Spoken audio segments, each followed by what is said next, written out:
শুভ সকাল বন্ধুরা, কেমন আছো সবাই? আমি দীপা আবারও একটু মিনি ব্লগ, এটা হচ্ছে একটুখানি বড় হবে, তোমরা ধৈর্য ধরে দেখো। তো নিয়ে চলে এসেছি। তো আমার ভিডিও তোমাদের কেমন লাগে অতি অবশ্যই কমেন্টের মাধ্যমে জানাবে। আমি চেষ্টা করি সবসময় ছোট ছোট ভিডিও বানানোর জন্য, কিন্তু সপ্তাহে যেহেতু একটা করে দিই, কোনো সপ্তাহে দিই আবার কোনো সপ্তাহে দিই না ভিডিও, এরকম বড় ভিডিও। তো আজকে ভাবলাম যে একটু বড় হবে, এটা হচ্ছে 6 মিনিটের ভিডিও, 6 মিনিট 18 সেকেন্ডের ভিডিও। তো তোমরা একটু ধৈর্য ধরে দেখো। সকালবেলা চলে এলাম, চারিদিকে একটু প্রাকৃতিক দেখালাম। সূর্যি মামা উঠে পড়েছে আজকে ঝলমলিয়ে। তো গাছে অনেকগুলো ফুল হয়েছে, তো গাছগুলো একদম শুকিয়ে গেছে গোড়াগুলো। তো ভাবলাম জল দেবো, আর কয়েকটা ফুল হয়েছে, তো ফুলগুলোকে তুলে নিচে নেমে যাব। তাই জন্য আগে ফুলগুলো তুলে নিচ্ছি, তারপরে আমি লাস্টে জল দেব। তো একটা উচ্ছে গাছ আছে, দেখো উচ্ছে গাছে দুখানা, এর আগে দুখানা উচ্ছে তুলে নিয়ে গেছিলাম, আবারও দুটো উচ্ছে হয়েছে। আর যত ছোট ছোট উচ্ছেগুলো ধরেছিল সব রোদের মধ্যে না সব শুকিয়ে শুকিয়ে নিচে পড়ে গেছে। তো এখন অনেকটা বেলা হয়ে গেছে, ছাদ থেকে এসে পুজো টুজো দিয়ে দিলাম, আমার স্নান হয়ে গেছে। আর দেখো এই কাকটা ভীষণ চিল্লামিল্লি করে।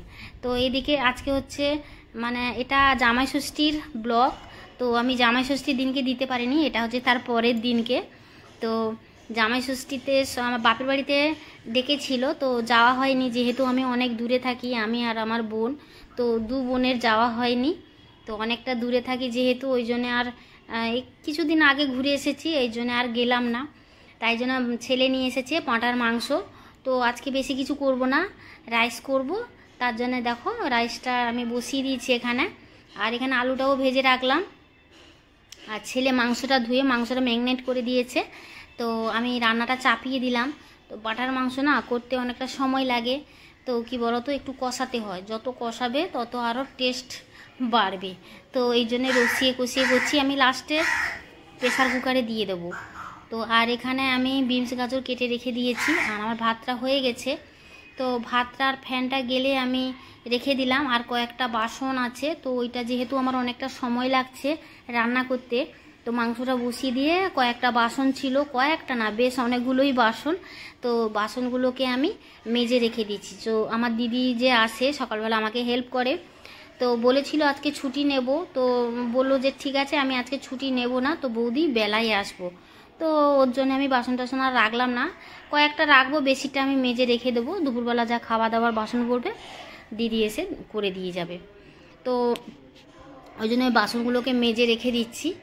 আর এদিকে ছেলে তো ওই সব করে দিয়ে গেছে, তো রান্না করতে বেশি সময় লাগবে না। তো চলো, ওটা তো সময় লাগবে, ওটার অনেকটা জল বেরিয়েছে, দাঁড়াও তোমাদের দেখাচ্ছি, অনেকটা জল বেরিয়েছে। এখন তো অনেকটা বেলাও হয়ে গেছে, তোমাদের ঘড়িটাও দেখাবো। তো চলো আমি বাসনগুলোকে মেজে রেখে দিই, তারপরে এই হাতে আমি বেসিনটাও পরিষ্কার করে নেব। আর বেসিনটা পরিষ্কার না করলেও নয়, কেননা এখানে ছেলে মাংস ধুয়েছিল, আমাকে বললো যে মা তোমাকে ধুতে হবে না, আমি ধুয়ে দিচ্ছি। তো মাংসটা ধুয়েছিল, তো বেসিনটা না একটু সাবান দিয়ে না পরিষ্কার করলেও ভালো লাগবে না। তো সকালবেলা তো পরিষ্কার করি আমি, এই বেসিনটা সারাদিনে 2-3 বার করে পরিষ্কার করি, তাহলে কি না ভালো লাগে। দেখবে বেসিন বা রান্নাঘর যদি পরিষ্কার থাকে না, মনটা বেশ ফ্রেশ লাগে। আমার তো ভালো লাগে, কার কীরকম লাগে জানি না। যেটুকু কাজ করব পরিষ্কার পরিচ্ছন্ন করে করব, চেষ্টা করি করা, জানি না। তো চলো বেসিনটা আমি ধুয়ে নিলাম, ধুয়ে পরিষ্কার করে নিলাম।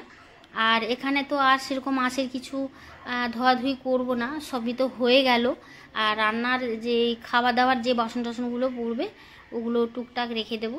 এই দেখো কতগুলো বাসন মেজেছি, এদিকে রান্নাটা চাপিয়ে দিয়ে এদিকে বাসন মাজা হয়ে গেল।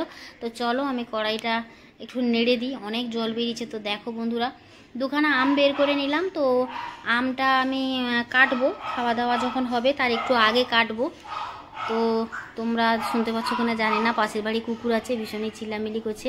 আর একটু লাউ ডাঁটার সবজি করলাম, সবজিটা রাতে যদি আমার বরমশাই রুটি খাবে, তো আমি একবারই রান্নাঘর থেকে রান্না করে ঝামেলা মুক্ত হয়ে গেলাম। তো রান্নাটা আমার রাত্রিবেলা রান্নাটা বেশি একটা করি না, তো দিনের বেলায় আমি বেশিরভাগ রান্না করে রাখি। তো দেখো কত বেলা হয়ে গেছে। তো এইদিকে আমি রাইসটা করব, বিনস গাজরটা একটুখানি ভেজে নিচ্ছি। আর ওরা এখনও আসেনি, ফোন করেছিল যে মা তোমার রান্না হয়েছে, আমি বললাম না একটুখানি বাকি আছে, বলছে তাড়াতাড়ি রান্না করো, আমার ভীষণ খিদে পেয়েছে। তো ছেলেকে বললাম সকালবেলা কিছু খা, ও শুধু খালি ছোলার ছাতু খেয়েছে, আর ও না কি বলো তো, বাড়িতে যদি আমি লুচি তরকারি করে দিই খাবে না, দোকানে গিয়ে খেয়ে আসবে। আমি বললাম না, আজকে তুই পাঁঠার মাংস যখন খাবি, এটা রিচ আর তেল জাতীয় জিনিস, তুমি বাইরে কিছু খাবে না। ওই জন্য বললো যে ঠিক আছে, আমি তাহলে ছোলা ছাতু খাই।